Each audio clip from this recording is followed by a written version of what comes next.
على هذا الرجل في يوم العيد يشتي يخطب يوم العيد، قال له تعال انت ما انت اهل هذا المكان، قال جيب له واحد. وبعدين لما صلينا اتقفوا له على البوابه بحيث الناس تخرج، قالوا هنا لما جاء راس الضبي ضربوه من الخلف. عم عبد الله قرب اياك على الميكروفون مشان يسمعوك. ولا توفقوا. هات الكرسي له. وبعدين انهم اجوا عليه من كل حدب الوصول بسلاحهم، كذبوه وهو في العمار، كذبوه وهو في العمار، فيه اكثر من 30 طلقه، اكثر من 30 طلقه في جسمه. وش حده؟ خزقوه. الان معنا في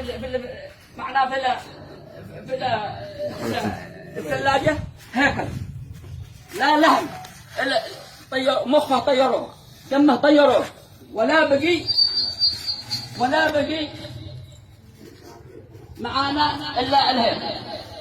فنحمد الله ونشكره على كل حال. وانتم جزاكم الله خيرا ووفقكم الله، والله ما اعطينا في مستقر رحمته.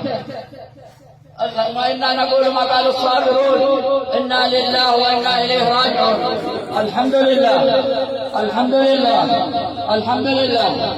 حبيت أشعركم لأنكم من خارج المنطقة، ولما الأعمال بيد الله، كل واحد له في عمله. هذا ما أحببت أن أشعركم به. والسلام عليكم ورحمة الله وبركاته.